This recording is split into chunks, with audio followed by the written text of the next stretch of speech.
We are live on a Monday morning. It is a victory Monday, as we say, as the Titans get another victory to move to 6-3. They beat the Broncos yesterday, and it was a short time ago where I was sitting in this seat. Sam, you were right there in Nissan Stadium watching live as the Titans got after Russell Wilson. They win that football game 17-10 and close it out in the fourth quarter. But there's a lot to discuss. We'll go over the good, the bad, and the ugly. I think all three facets. There's three facets of football: offense, defense, and special teams. I think yesterday there was the good, the bad, and the ugly. That's why we're leading with what we're leading with today. We got a big Monday show as the Titans. They're in a good situation overall in their season, but they do have some things to fix. We will go over the best and the worst thing that happened yesterday. So what was the best part of the Titans win on Sunday? And then what was the worst part of the Titans win on Sunday?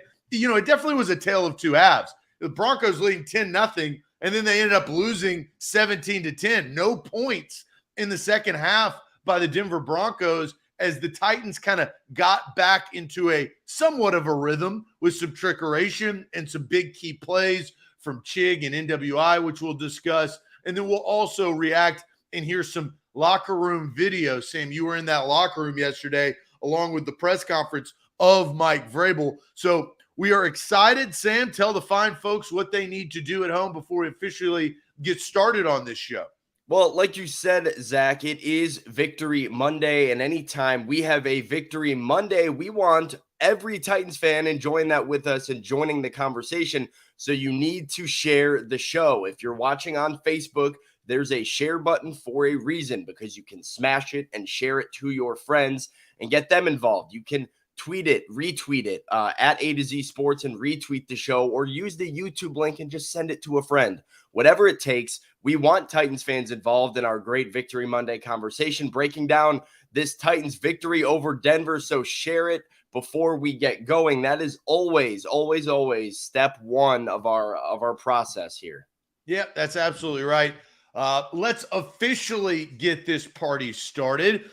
Welcome into A to Z Sports. I am Zach Bingham. He is Sam Phelan, our Titans reporter. This is A to Z Sports. We got to thank our title sponsor, BetMGM. They make things happen in the world of sports betting. Download the app today. Use the promo code ATOZ Sports. We love BetMGM, and you should love BetMGM as well.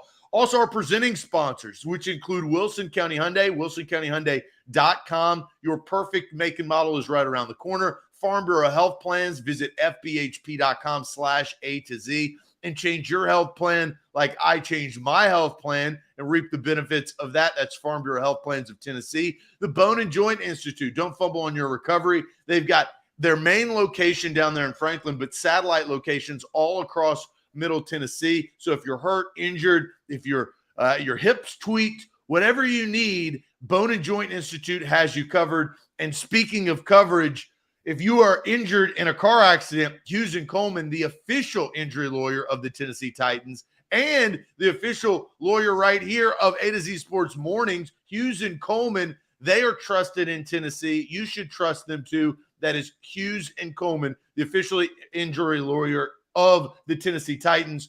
All right, Sam, this is what I want to know. So, look, I have not officially covered a Titans game in a very long time. As our business has grown, I have other responsibilities. We've got pregame show, halftime show, postgame show. But that's why we get guys like you to go into the locker room and ask questions after the game in the press conference. Sam, what was the feeling in the locker room as you kind of entered? They win this game. They move on to 6-3. They didn't play the best game that they've ever played, right? But they did have some good, there's some good facets within the game. What was the temperature in the locker room after the game? Yeah, I don't want to say it was relief. I feel like that's a weird word to use, but that was kind of the overall feeling that I got from the game. And it mainly comes down to a couple factors. One being the amount of guys that were out with injury, and then two, the amount of guys that were banged up, or the amount of guys that have had struggles recently. And with as many guys as were out for the Titans, as many injuries as they were playing through, as kind of terrible as they felt all week, and that's something Mike Vrabel told us in the postgame press conference was this was a long, long week, and we were still feeling the effects of that Kansas City overtime game just a few days ago. And to be in that state and then still be able to persevere and get a win and have some guys come up big, make some big plays. I'm sure we'll get into NWI and the criticism around the wide receiver room, to have them show up. It was just an overwhelming sense of relief for the Titans to pull this one out, kind of gain that, keep that separation in the division and in the AFC playoff picture. There's a big difference, I think, in optics between 6-3 and 5-4. One of those, you're kind of an established contender. One of those, you're hanging around 500. So a big time win to, grit this one out. And given the state of injuries and where things were for the team, I think it just feels good to earn another one and give yourself another couple days here. Hopefully they can go get another one in Green Bay on Thursday, and then they've got a mini bye at 7-3. I think that would be quite the scenario if you're a Tennessee Titan right now. Yeah, and I think, one thing that they did yesterday subtly was, they sunk the Broncos season. The Broncos are done now. Officially, we all thought that they could be done. Officially, they are done.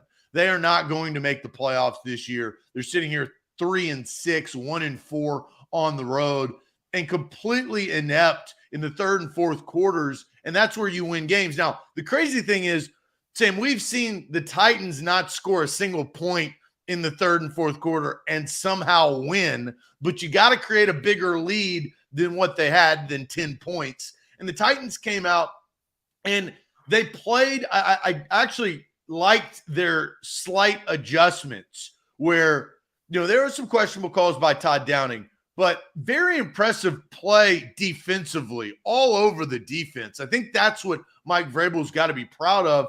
And then you look at the offense, without Derrick Henry essentially doing Derrick Henry things, the Titans were able to win a football game.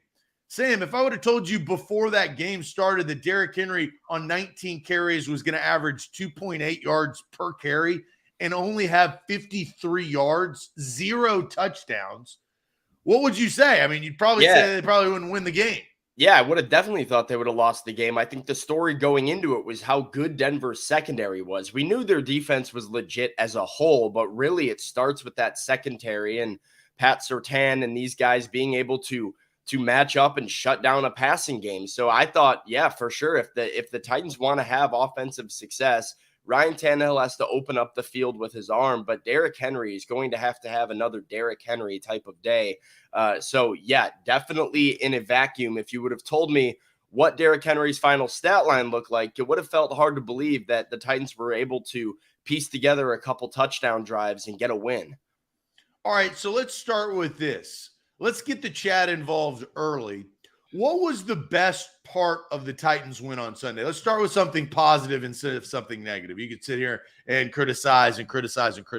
But to the chat, what was the best part of the Titans win on Sunday? That's what we want to know in the chat. We will read some comments. Sam, I'll go ahead and officially ask you, in your opinion, what was the best part of the Titans win on Sunday? To me, the best part of the Titans win on Sunday came on the defensive side of the ball, and it comes down to defensive depth, Zach. And I think before I go any farther, Rashad Weaver kind of summed it up perfectly in the locker room postgame. So let's go to Rashad Weaver to talk a little bit more about what I think the Titans did best in yesterday's win. We did a good job, again, being relentless. You see him trying to extend plays and guys running from the backside, chasing out of the stack, D tackles, DNs, all that. And that was really the main focus to not only help ourselves get stats, but you want to help those guys out on the back end so they don't have to cover all day. Yeah, this is your 6th straight game that you guys have 3 or more sacks as a group, but a lot of guys, combining to do that today. Just how does it make you guys feel as a defense for the contributions you got? I'm excited. That's what all I was thinking about out there today was all the different guys getting to the quarterback, getting sacks, getting hits. It just opens up the field. They don't know who to block. Everybody's excited to get a one-on-one. Anybody can win at any chance, and we just look to take advantage of that. And they can't just hone in on one guy when everybody's playing at a high level. What was that mindset in that final drive for you guys? in the game. That's why Yeah. I thought we recovered the ball in the strip side. I did jump off side of that play and got locked in a little bit more. I thought the game was over. But it was just in the game. Anytime defense is out there and you got the opportunity to end it yourself, we're guys that we look for those moments. I was excited to get out there, another opportunity. We weren't, scared to get out on the field. Offense, drain the clock. I was sitting there like, score. Let's go out here and end the game ourselves, and I think that's the mindset of the whole defense. What do you when DeMarcus and Mario and some of these other guys say to each other before a game when you know it's going to be on you more than maybe usual? Before the game, we just look at each other, and Rio was hitting us with the let's ride. Oh, God. I was saying, lock in and just go out here and do what we do. I feel like that's kind of all our mindset. We know what we can do, and we just look.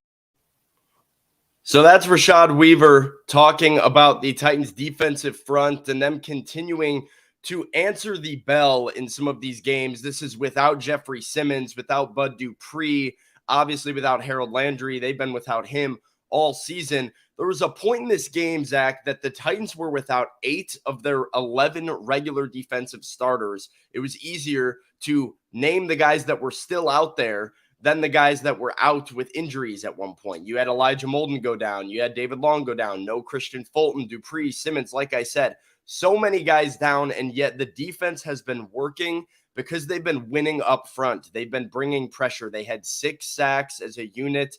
Rashad Weaver, DeMarcus Walker, Mario Edwards Jr., even Dylan Cole got in on the action. Naquan Jones.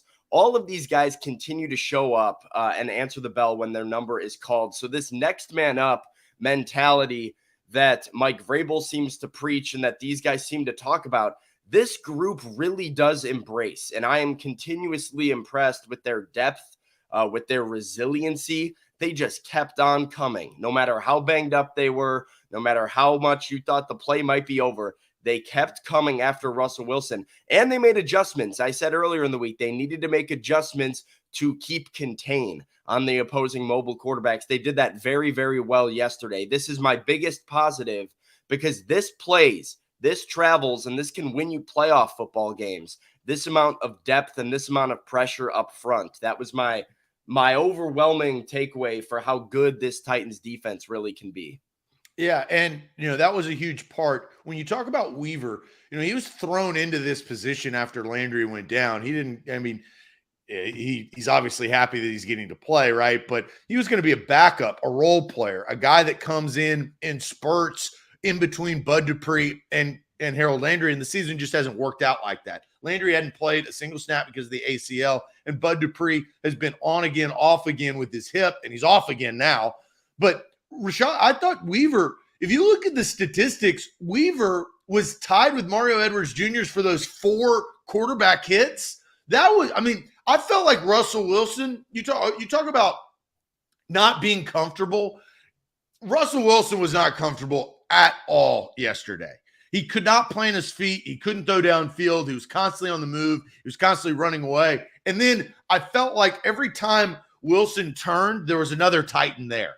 That I think was the most impressive thing as kind of doubling down on what you were saying. And Weaver has been a big part of this defense, in spots where they need guys like that to step up when injuries have occurred. So I think that's good. Let's go to the chat real quick and ask what was the best thing from the Titans win yesterday against the Broncos, 17-10. And let's see, we got a ton of comments going in. Let's see. T-Von says, NWI flea flicker. Steven goes flea flicker. The passing game had some life from CL Jackson. NWI coming there. On YouTube, Sir Ken says defense has been the story of the Titans all season. Jermel, flea flicker. Ryan coming back was the best part. Talk about Tannehill's return. Defensive depth from Eddie. Lee Grant says Todd Downing. I think he's waiting for the next segment, not this segment. John McDaniel says the passing game was finally born. Stonehouse and NWI. So Ray brings up Stonehouse. The defensive depth stepping up. Home crowd came through from G-Man. Special teams from Jody. And here, I want to stop right here. Sam, it kind of took me a second to realize, Robert Woods wasn't back returning punts like he was, right? Yeah. So they did a little bit of a switch up there. Yeah, we saw CJ Board got elevated like really the morning of the game when we first kind of saw some of these moves that they made, bringing up Traylon Burks and Elijah Molden as well. And nobody really knew what that was going to look like. But Chris Conley was inactive. CJ Board was active. And then I was sitting with Teron Davenport of ESPN down in the Newswell over by the Titans end zone for pregame warmups. And they introduced CJ Board as the returners.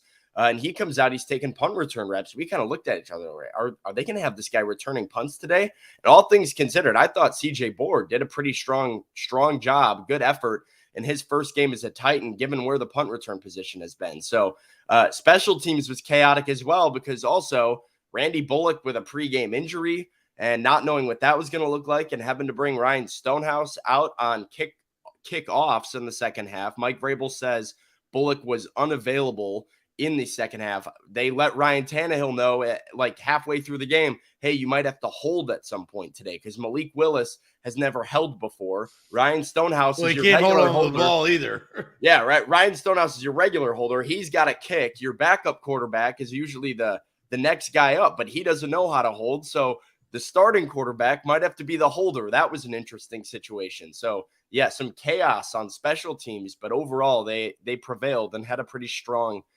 effort as a group. So we're talking about the best and the worst part of the Titans win. We're on best right now. We did have some good comments rolling in, noting the special teams, noting the defense, noting, Tannehill's return. And, the overall win boosts the morale of the entire team. But I do kind of look at this redemption. We sometimes save laying down the law from later in the show on Mondays, brought to you by Hughes and Coleman. But I'm going with laying down the law early on. And I'm going to tell you who laid down the law. But before I do, I know who lays down the law on this show, and that's Hughes and Coleman, the official injury lawyer of the Tennessee Titans. Hughes and Coleman, if you've been injured in a car wreck, you need the team that will fight for you, and that team is Hughes and Coleman. You can give them a call, 800-800-4600. They are the official lawyers of the Tennessee Titans, and they've got you covered. They've recovered over $1 billion for their clients in Tennessee and Kentucky and will continue to fight for every dollar that you deserve. That's Hughes and Coleman. They are the injury lawyer that you need to call. And don't forget, tell them about BetMGM. They're hooking you up with a great deal, Sam. Yeah, today's show is powered by the King of Sportsbooks. And of course, the King of Sportsbooks, I'm talking about BetMGM, because if you use the promo code ATOZ Sports on the BetMGM app, you get a risk-free bet up to $1,000 on pro football. So if you've been thinking about getting involved in the sports gambling world and getting into the sports gambling space, pick an NFL game this next week, use the promo code ATOZ Sports, and whatever bet you place up to $1,000 is risk-free.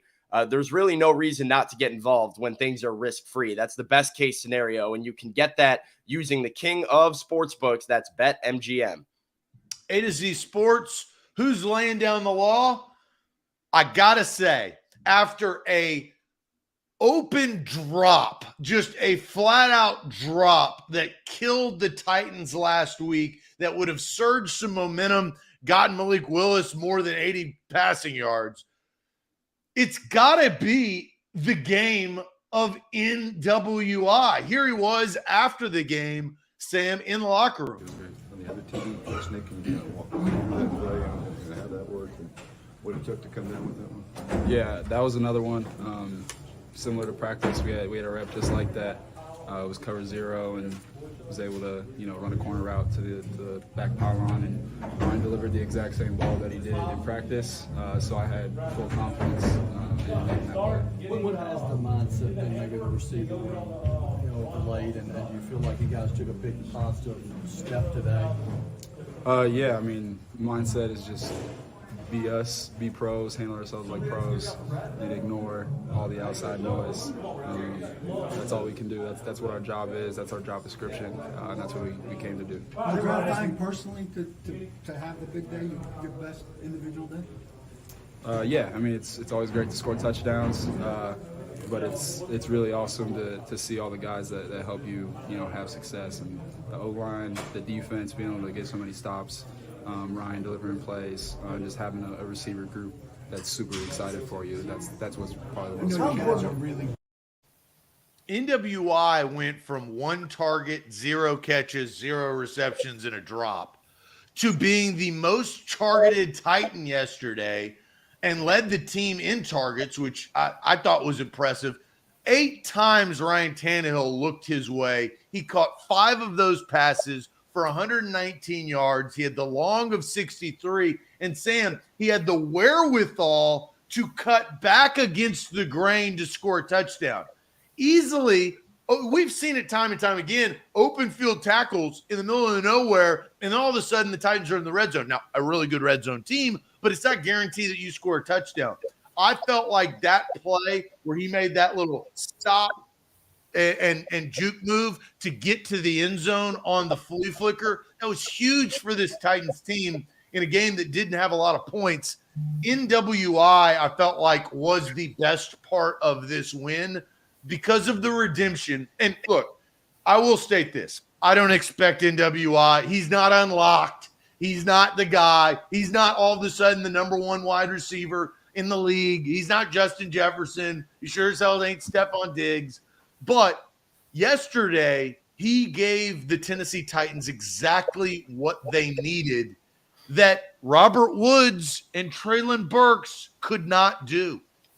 No, yeah. I mean, NWI with a revenge game a little bit too, right after all the public criticism that he says, he tries to ignore, and this wide receiver group tries to ignore, but it's hard not to hear it sometimes. And the media even asked him, why are you guys nobody caught any balls? Where's this production? And he said, I believe his quote was, nobody was saying this earlier when we were making plays. And that drew a lot of criticism for being like, 1, yes, we were. And 2, when were you guys making plays? He made some plays yesterday in a big, big way. And as you mentioned, they've been looking for this type of production from a wide receiver. Robert Woods had a couple big drops yesterday when Ryan Tannehill was looking for him in big spots.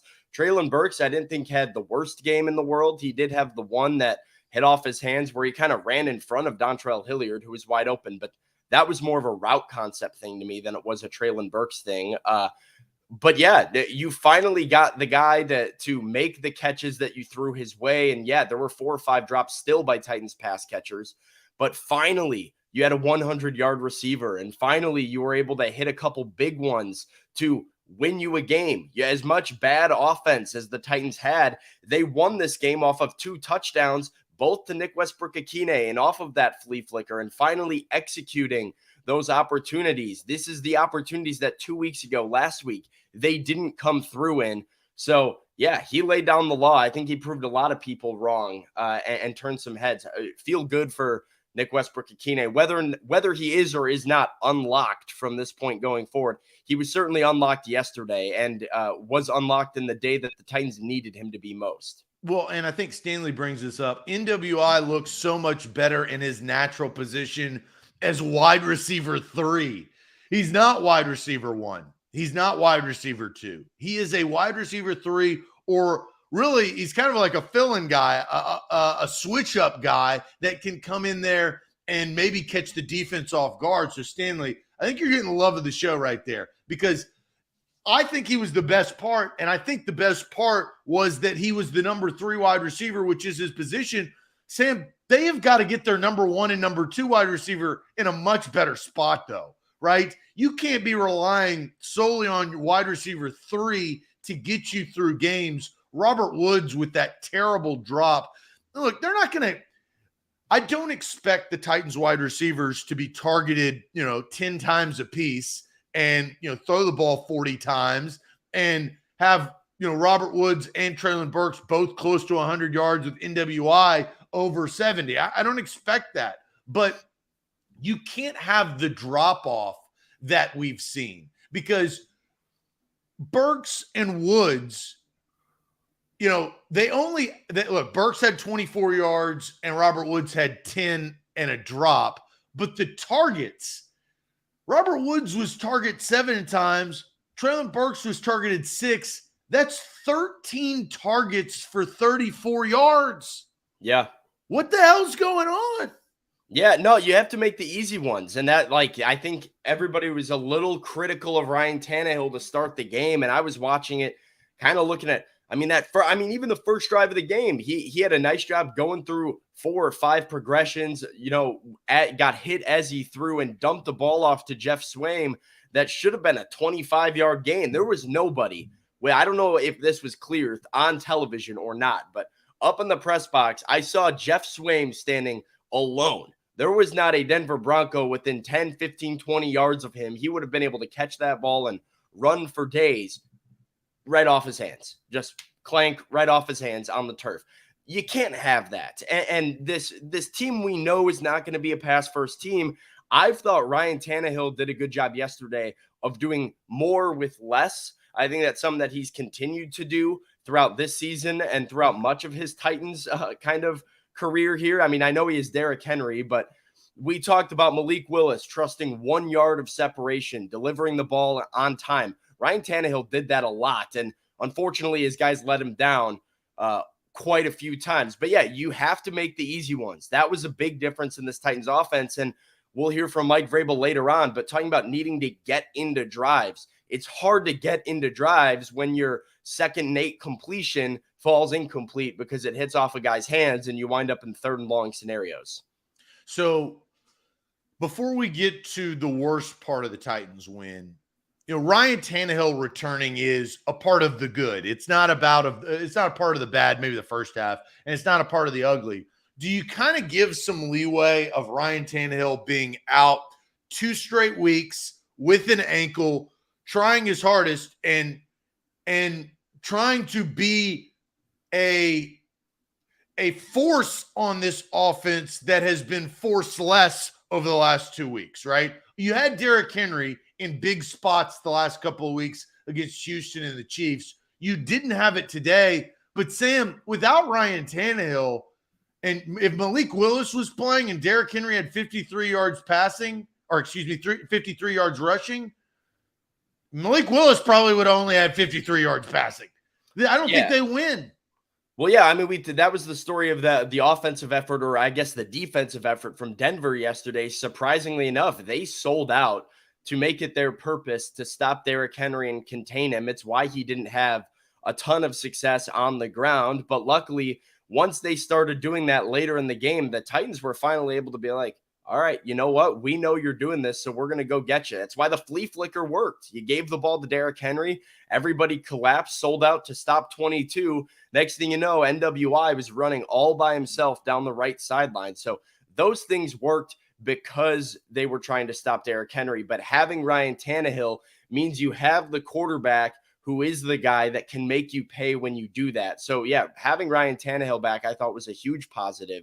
Something that they need going forward. I was impressed too, Zach, with him moving around a little bit. His clutch run for a first down and a 3rd down scenario, which ended up turning into a touchdown. Their first touchdown when they needed it was Ryan Tannehill. It's kind of a positive negative. Positive yards, negative because it looked like he probably tweaked that ankle on that run. Well, I mean, he told us in the post-game press conference, he said, yeah, it didn't feel good, but I needed to do it. And the win and the points there felt really good. So, Ryan Tannehill said that that's part of his checklist when he's looking to be able to play is, can I do my job to the best of my ability? I don't want to be a statue out there, and can I re-injure it? And if he can check off those boxes, he's going to be out there. The negative, he's got to go Thursday night, quick turnaround. But overall, I liked what I saw from Tannehill. Offense clearly just more dynamic in the passing game, finally finding something. So before we get to the bad, one quick thing. The fans in the chat are yelling for Chig. Jimmy mentions Chig. You got another YouTuber mentioning Chig. Kenneth mentions Chig.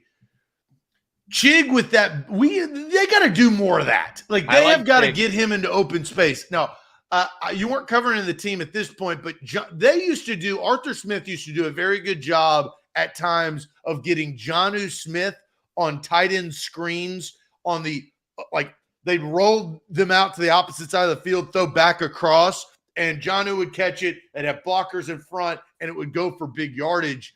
I do think because of how weak the wide receiving core is, you've got to kind of rely on Chig more if you're Todd Downing. And I don't feel like he does that enough. Yeah, no, I totally agree. I mean, that wide receivers or tight end screen, I guess, to open the Kansas City game.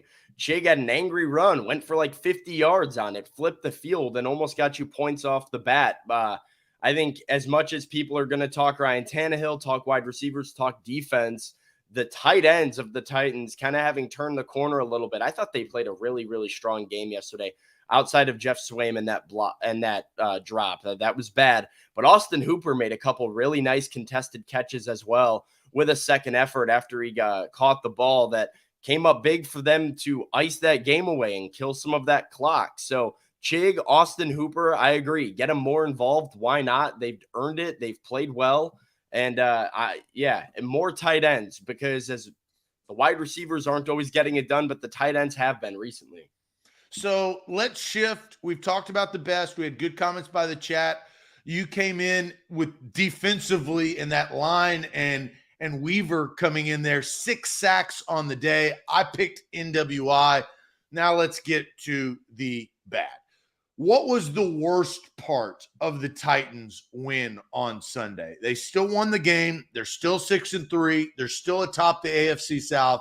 But we're asking the chat, what was the worst part of Sunday's win against the Broncos? While the chat trickles in with their comments, I am going to tell people about Farnborough Health Plans. FBHP.com is where to go. I switched my health plan at the beginning of this year. You should switch yours. Plan on Farnborough Health Plans for health, dental, and vision. 200 plus locations across the state of Tennessee. Farnborough Health Plans of Tennessee has really changed the way that I look at my health plan. I save 20% now that I have switched every single month. That's big time money, and I get a better plan. And they have your individual plans, whether it's for you as an individual, whether it's you as a family. You've got 1 kid, you got 2 kids, you got 10 kids. It doesn't matter. They've got the plan for you. Visit fbhp.com/ATOZ. That's Farm Bureau Health Plans of Tennessee.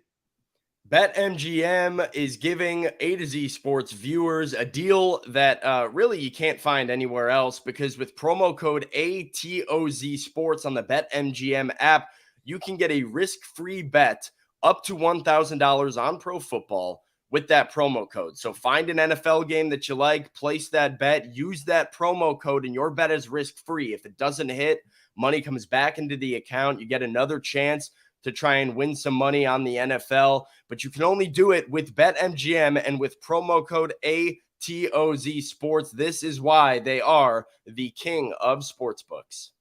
All right, what was the worst thing that happened? I'm going to read the chat, and then I'm going to get to you, Sam.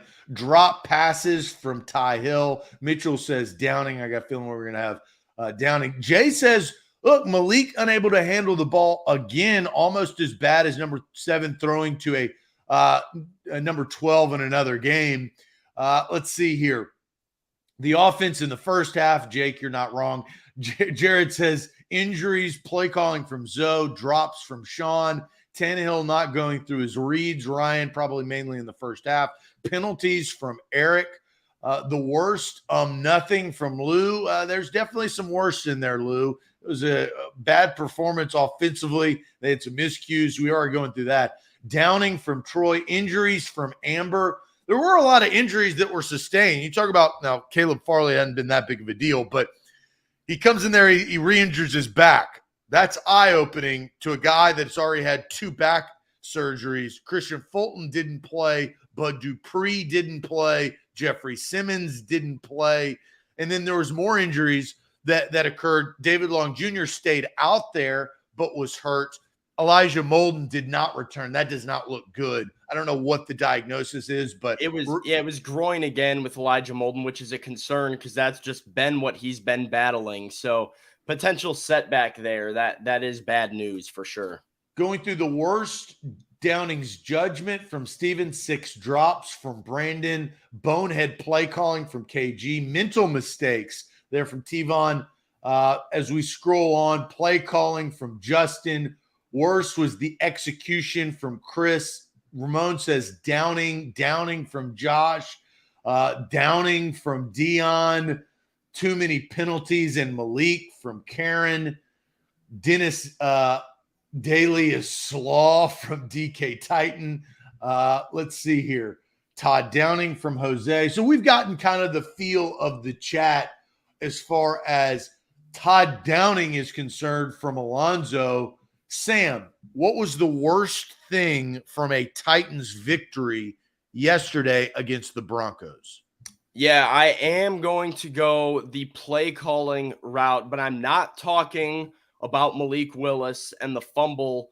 That's a separate thing for me. I am talking about a greater issue that I saw developing with this Titans offense. So I'm going to send it over to Mike Vrabel postgame, who was asked about this problem. Here was his rationale behind why the Titans were doing it, but I've got a few issues with it. You've mentioned your identity being that running football part of the 8 carries in the first half. Is that just a matter of tough sledding, or what was it that made you go? How many plays do we have in the first half? 16. I mean, there weren't too many.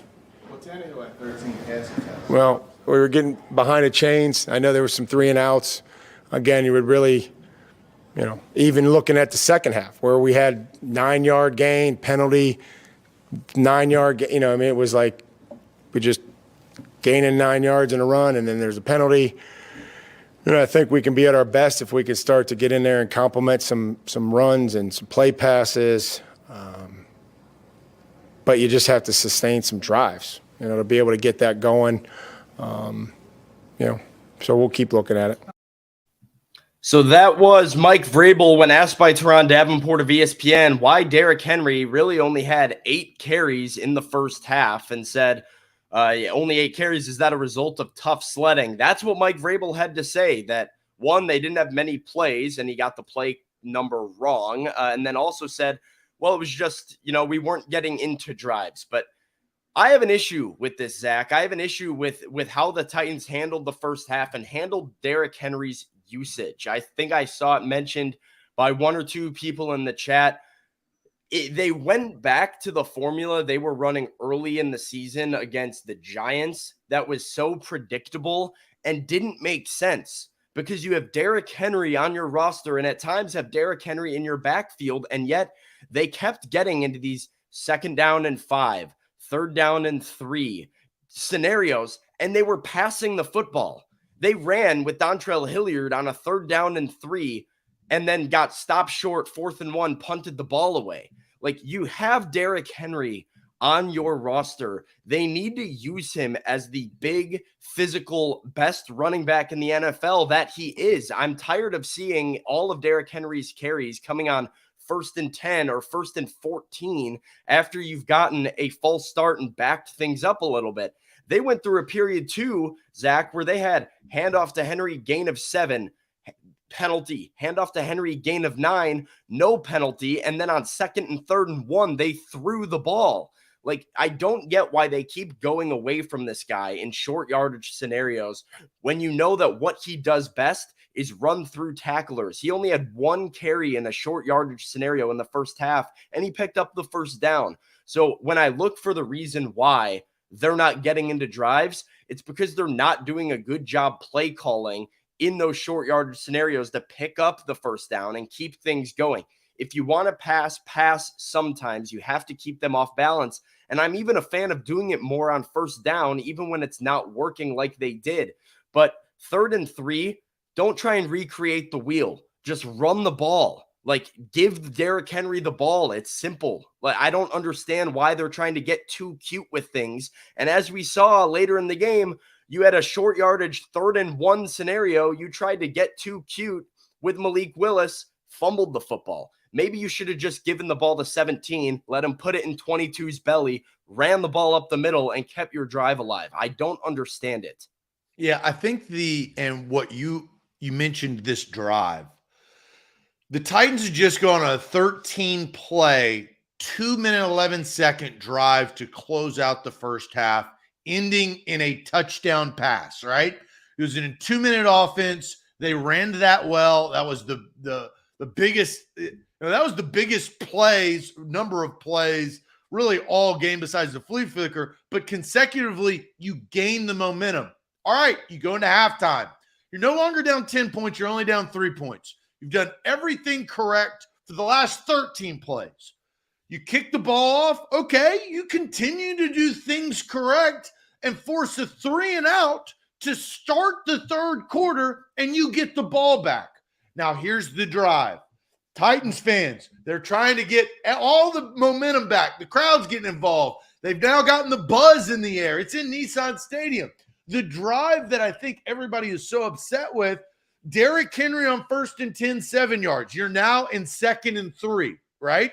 Now, 2nd and 3 also involves a penalty on Aaron Brewer offensive holding. So that didn't help you. So now you're backed up 2nd and 13. Well, you're going to go back and, well, let's hand the ball off to Derrick Henry for a 10-yard gain. Now we're at 3rd and 3. This is the crucial moment that you're talking about, Sam. You're at 3rd and 3.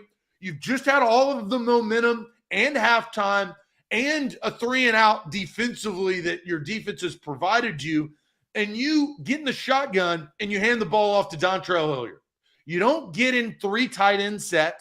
You don't even do a play action pass in a 3 tight end set to try to fool and maybe throw a slant across the middle like we used to see with A.J. Brown all the time. You hand the ball off, gain of 2 punt. So all of that buildup of the momentum, and I don't know whether Todd Downing's getting in his own head. You talked about being too cute, but that is a massive problem. And I felt like at that point in time, that was the worst play call of the game. Well, I'm fine with giving Dontrell Hilliard the ball too, if they're both on the field. But they're not. It's 3rd down. No, he's not going to be on the field unless you're in big back set. No, and so that's the clarification here is like Dontrell Hilliard should get a carry here, a carry there to keep him off balance. Like, absolutely. But you can't just take Derrick Henry off the field on 3rd and 3 and hand it off to your smaller running back, like when you're trying to just get 3 yards. And so, yeah, there's a balance that Todd Downing and the Titans play calling, offensive staff, everybody has to try and figure out that they haven't found yet, where we don't want Derrick Henry to be predictable in the sense that you're doing the same combo of runs for him. But there's also a balance of, don't get too cute when it's right there. And at 3rd down and 3, if you asked me, would I rather you try and run something unpredictable that may or may not work, or something that's more predictable, but it's Derrick Henry, I'll take Derrick Henry against anybody. So, I mean, that's what it comes down to for me. So, yeah, I mean, that's the main drive that highlighted it. But I thought it all throughout the first half of why is this guy not getting the football in the easiest 1st down conversion scenarios? 3 yards is the easiest scenario to pick up a 1st down. But no, it's always 1st and 10 or deeper, which doesn't make sense to me. Well, I feel like we're all quick to understand who the Titans are, right? Run the football and play good defense. Well, they just played good defense on the previous drive. Now you run the ball, and you've run it effectively, right? Because I do think that defenses in the second half, when you're facing Derrick Henry, you've just sat down for 20 minutes, right? You haven't been in the game. The worst thing is 22 running right at you. I feel like that it puts you in a compromising position. And so when they need to be a run-first team, they don't always do that. And, John brings up Derrick Henry hasn't looked the same since the Texans game. Spent a lot of time in the medical tent Sunday. What's going on there? Sam, you're in and around this football team. John asks, do you think something is up, or do you think it was just not his best performance yesterday? I do think there's wear and tear there. I mean, they rode him against the Texans. Then he played an overtime game in Kansas City. These things. You got a short week coming up. Yeah, and you got another short week, right? So, I mean, all of these things do play a factor. In terms of the medical tent, the rationale given by Derrick Henry was he had to use the bathroom. That is what Derrick Henry told the media regarding him being in the medical tent. In and out of the medical tent was, I was using the bathroom. Whether or not that is exactly what was going on, I don't know. Was he pulling a DK Metcalf? I don't know.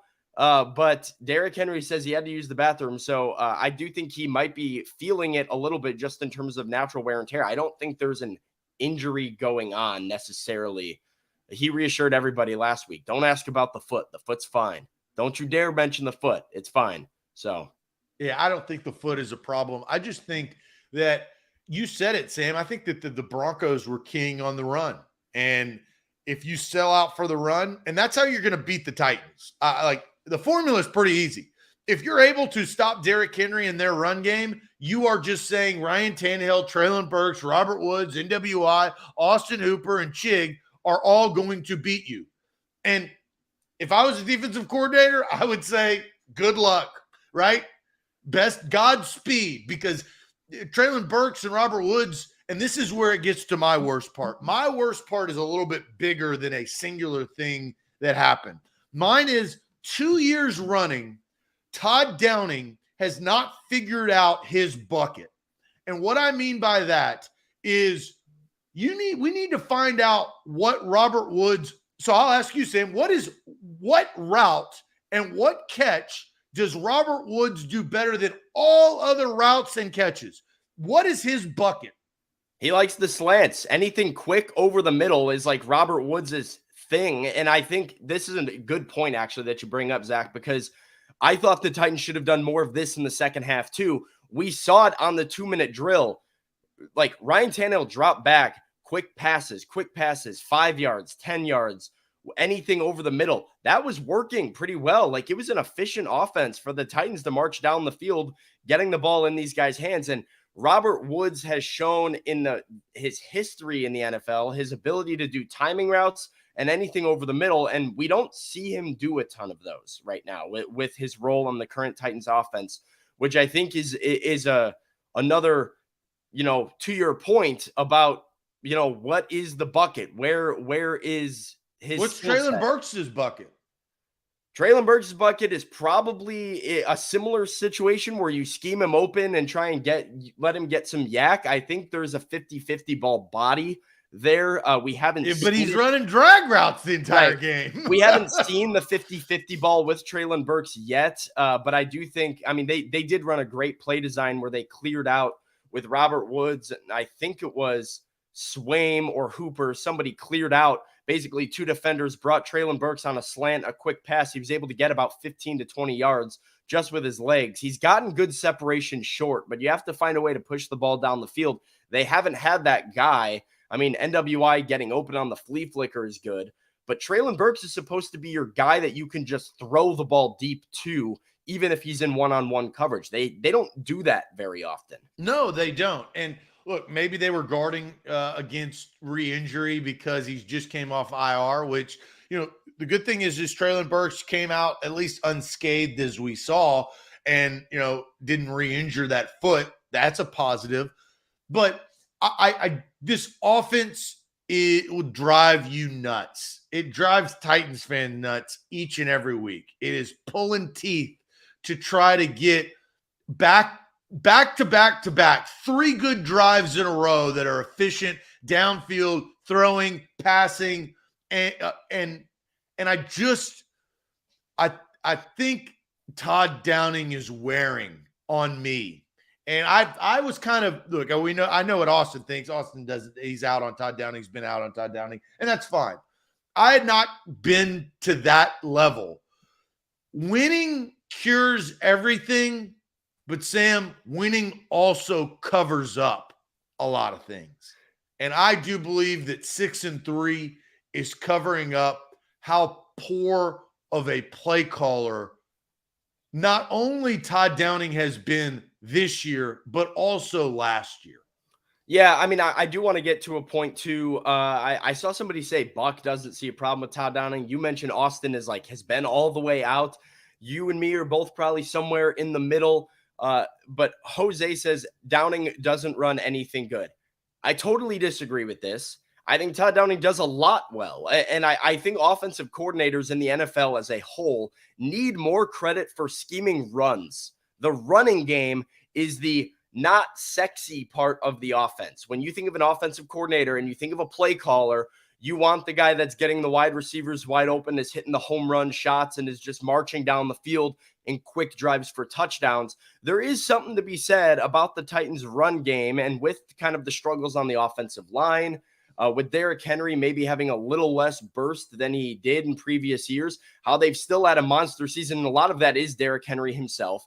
And I don't think Todd Downing is a great play caller. People say I've lost all credibility and Todd Downing is terrible.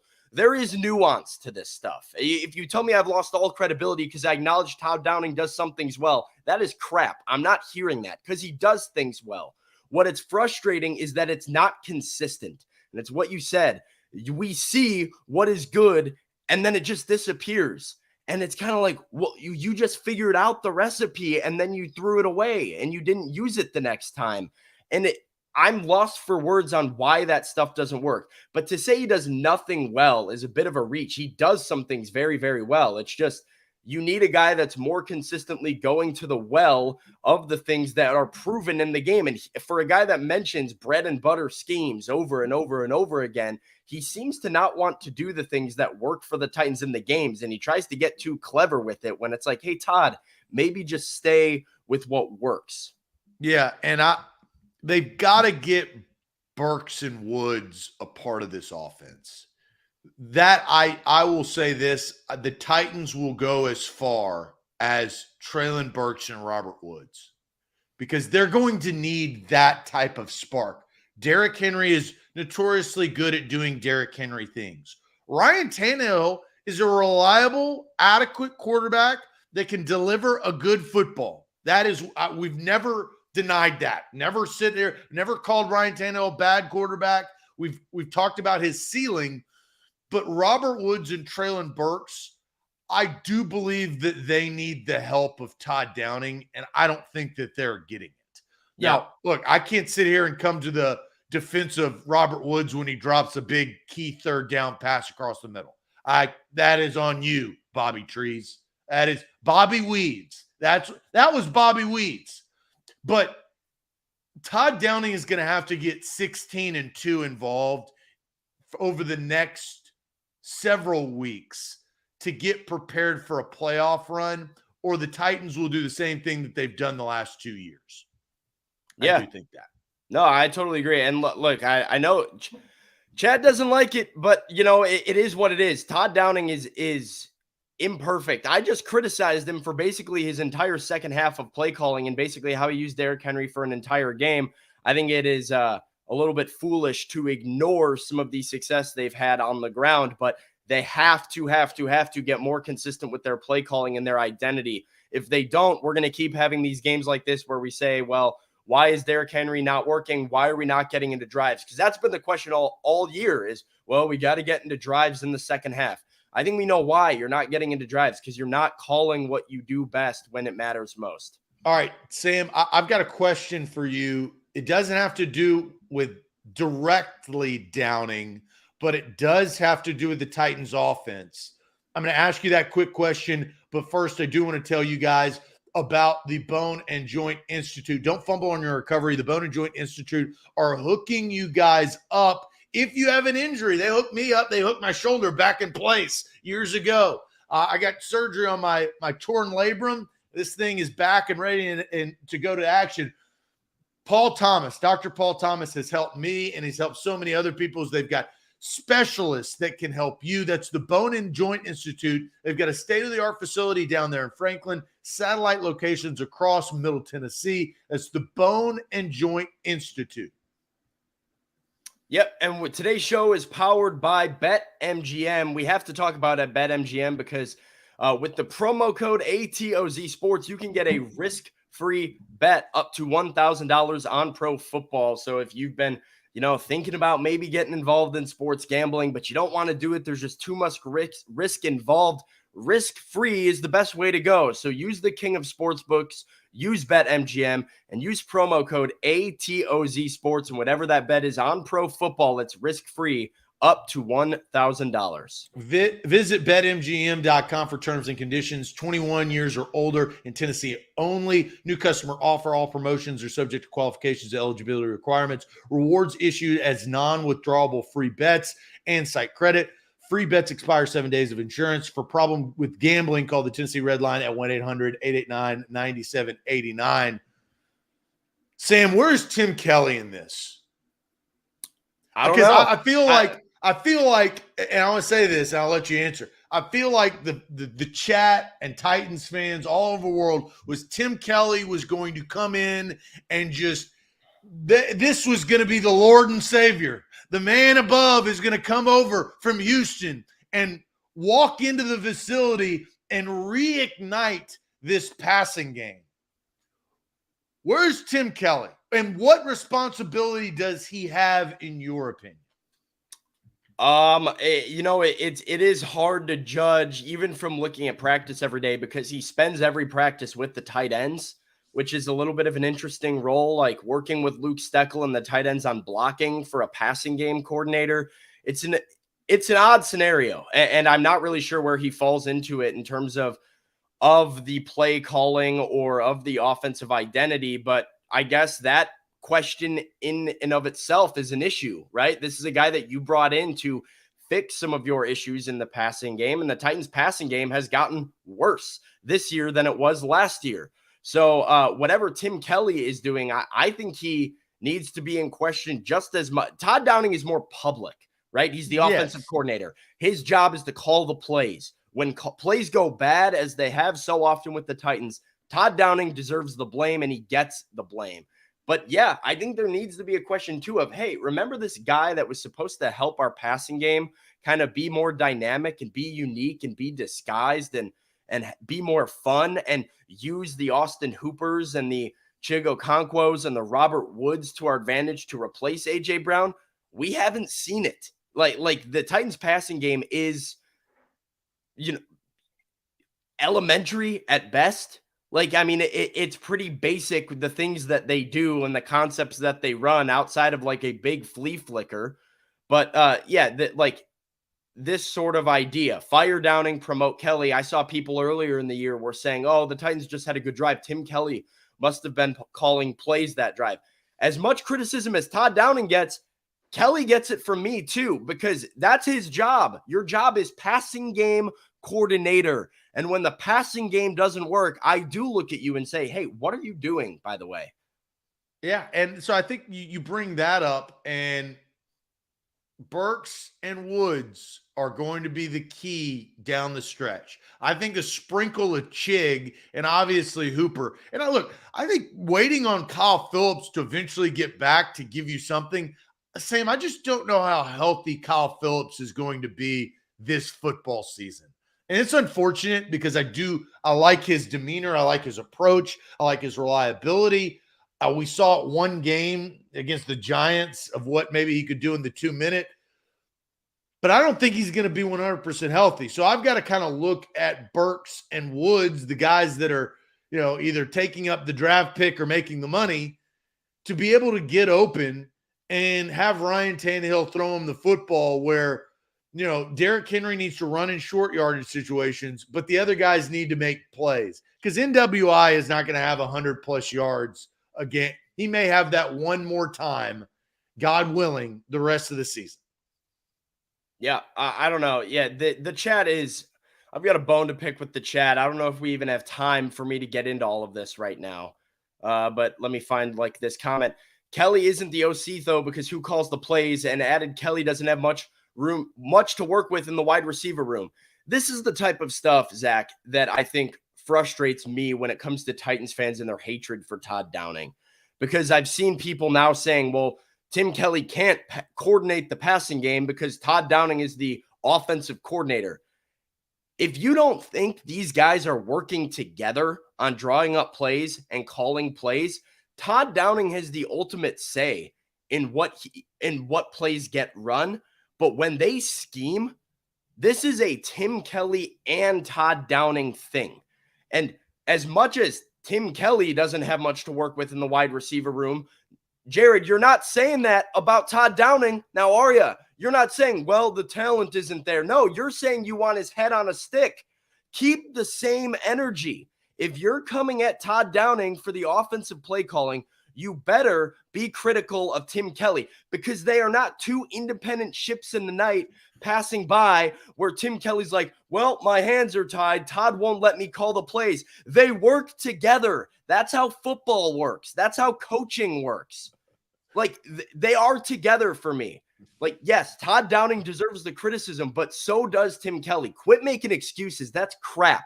That's narratives. It's not like, it is completely subjective. It is, that's nonsense. I'm not hearing any of that. Oh, Sam, get a little worked up. I'm not hearing that, because that's the energy all the time. And I'm not trying to be the guy that's sitting here defending Todd Downing, or as Ryan says, I'm delusional. Like, this is just how it works. And I'm in the building every day. This is how play calling works in the NFL. Just the same way Mike Vrabel is not like away from being criticized by me. He's not like, because he has a say in this too, whether they go for it. Sometimes even whether it's a run or a pass can be a decision on the head coach. So Mike Vrabel deserves blame as much as Todd Downing deserves blame, as much as Tim Kelly deserves blame for some of these offensive issues, because they are a coaching staff. They are a team. You want to talk about the wide receivers? Talk about Rob Moore. Talk about Luke Steckel and why the tight ends aren't involved. Like, don't single out one guy and find your scapegoat and refuse to look at anything else as an objective thing, because Tim Kelly is your passing game coordinator. Let's look at his job title.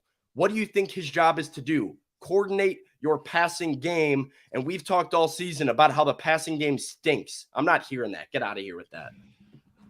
Also, I got to give the love of the show. This made me laugh. I've given, you're getting like a side love right here, because Tim Kelly and Downing are like Dale Doback and Brennan from Step Brothers. That's pretty good.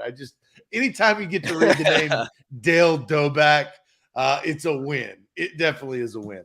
All right, Sam, I have the card right here. This is going to put our brain to the test today. Boy. All right, Here we go. I'm ready. And the chat, I think we're going to like this question, because I think we can come up with some crazy stuff in Ask Me Anything. Before we get to Ask Me Anything, do want to tell you guys about Wilson County Hyundai. Your perfect make and model is right around the corner. Quick trip down I-40 exit 236. That's the Hyundai Palisade. That's the Hyundai Sonata. That's the Hyundai Elantra. That's the Hyundai Tucson. That's the Hyundai Santa Fe. But Sam, I'm not done there. They've got the Hyundai Ioniq, which is battery powered. It's so fuel efficient, it doesn't need any fuel. And it can get you from point A to point B. They're family owned and operated at Wilson County Hyundai, and they're hooking you up with a great deal and a great ride. Just tell them A to Z Sports sent you. If you are in the market for a vehicle, though, seriously, go to WilsonCountyHyundai.com. Today's show is powered by BetMGM, and I have to tell you about BetMGM because BetMGM is the king of sportsbooks, and they're offering you a risk-free opportunity to get involved in sports betting. That is promo code ATOZ Sports, and your bet on pro football up to $1,000 is risk-free. There's no reason not to get involved when there's no risk involved. So go to BetMGM, use promo code ATOZ Sports. It is. Here's quick question from Denise. Have you ever used a payphone? Yeah, so I don't know if are you familiar with this new segment kind of deal? Yeah. Have you already answered that question? No, I haven't, but no, I have not used the payphone. Oh. I don't know. Yeah, I Orlando says I've probably never seen Step Brothers. I have seen Step Brothers. I love Step Brothers, but no, I've never used the payphone. That's one of those ones that's I don't know. By the time I was old enough to go, I mean, we had like a landline in my house, and by the time I was old enough to go places, I feel like cell phones were pretty prevalent. So pay phones were never really a necessity for me. And Hector's going to give you $2 for your lunch salary to say, fire Todd Downing doesn't know how to use his players. Well, I'll take it with the $2 to the lunch salary. I'll take the fire Todd Downing criticism. Eric, I forgot about this. Do we have a minute for me to go get this, Zach? Because I had Magic Bucket on Thursday, and I am supposed to put peanut butter on the roof of my mouth for this segment. If you can, do you have peanut butter I available? can go grab peanut butter from the kitchen. You're just gonna have to give me a second here. I'll hold it down. All right, we're gonna do it. We're all about accountability. So thank you, Eric, for shouting out the peanut butter. This is gonna be weird, but we're gonna go do it. Hang on. Now I'm going to get updated exactly to see what that magic bucket was. John says it's no coincidence that the success of the 2-minute drive right before half was not plays called by Downing. And John, you do have a point. That 2-minute drive is hurry up, but conceptually they practice those type of things. So, Todd Downing does put in the install. I do think Ryan Tannehill has the discretion of calling, Superfly, 66. He talks through that. But that was their most successful drive, and it wasn't just kind of a one-off flea flicker like we saw in the second half. All right, Sam has returned. Yeah, I've got the peanut butter. I don't really know what the best I was talking to Austin about this. Like, what is the magic? Like, what was read on? If I remember it correctly, it was just I had to do the entire final segment, which was the Ask Me Anything. And chat, you probably remember better than I do, just with peanut butter on the roof of my mouth. Like, I just have to put peanut butter on the roof of my mouth and do it with, so I don't know what the best strategy is to get it up there. Is it just like a spoon? I think take a spoonful and we'll see how it works. All right. Well, go ahead and you ask the question while I'm doing this, and then. All right. The question is. That's a heavy spoonful, by the way. I'm not cheating. What would happen if we found a way to use 100% of our brain's potential? What would happen if we found a way to use 100% of our brain's potential? So I am going to Google how much brain do we use? It's not a joke. So let's see here. On an average day, humans. Okay, so this may be a myth. How do I use 100% of my brain? It says over the course of an average day, humans use nearly 100% of their brains. The idea that we only use 10% of our brains is deeply entrenched in popular culture, but it is not entirely true. So I think what this is saying is the capacity. What could we do? I have my idea. Sam, I'll let you go ahead and answer your idea of what could we do if we found a way to use 100% of our brain's potential. I don't know. I think that had something to do with that Scarlett Johansson movie. Which one was that? I don't know. She made a movie where it was like that, where she could use her brain, and nobody else could use their brain, 100%, and it was weird. It was like The Matrix. So I think what we could do, I think we could space travel better. And ultimately, I do think that space travel. Yes, Dion's right here. It was called Lucy. Did you see it? I saw the movie. I got to put more peanut butter in. I saw the movie, but that was the premise of the movie was she could, everybody else is 10%. She unlocked 100%. She was next level stuff. She was going through walls and stuff. It was weird. Yeah. I mean, you don't have to keep eating peanut butter if you don't want to. That was the card. I got. You have to eat throughout peanut the butter. segment. I got to keep putting it on top of my mouth. That's a tough one. Jeez, I don't know who came. I didn't come up with that one. So I don't know either. That was on. But I think it is space travel. I think that is because that is a part of our brains that we cannot comprehend. They've always said this, and I remember my chemistry teacher in seventh grade told me this, and I was like, "You're a liar." I've grown up. He was not a liar. There are more stars than grains of sand on Earth. That, as a seventh grader, I could not comprehend. That made no sense to me. But I do believe that is the case. I think maybe we would look closer like The Fifth Element. Have you ever seen that movie? That's an obscure movie. I don't think I have. But no, I agree with you. I think there's a lot of concepts of our universe and our world that I think are just way bigger like even just the concept of how small a human being really is in comparison to the universe. I think there's these concepts that are way bigger than any of us can even think about. Speed of light, everything with space. And I think, yeah, having your brain would probably be very helpful. All right. Monday's in the books. I'll save you to eat. Yeah, I'm having a tough time. You guys were right. That was like, it felt like I was choking. You can go eat some jelly or jam after the show to even yourself out. But great show today on this Monday. The Titans get another victory yesterday. They move on to 6-3. We'll have Mike Vrabel this afternoon on a press conference, so we'll react to that. We've got prime time tonight. You got the Titan Up podcast later this week. Sam's got coverage throughout the course of the week. And Thursday Night Football on Amazon Prime on Thursday against the Packers. So short week. We got you covered. We'll be back bright and early tomorrow morning at 8 a.m. Thank you very much for joining us this morning, and we will see you tomorrow. Adios.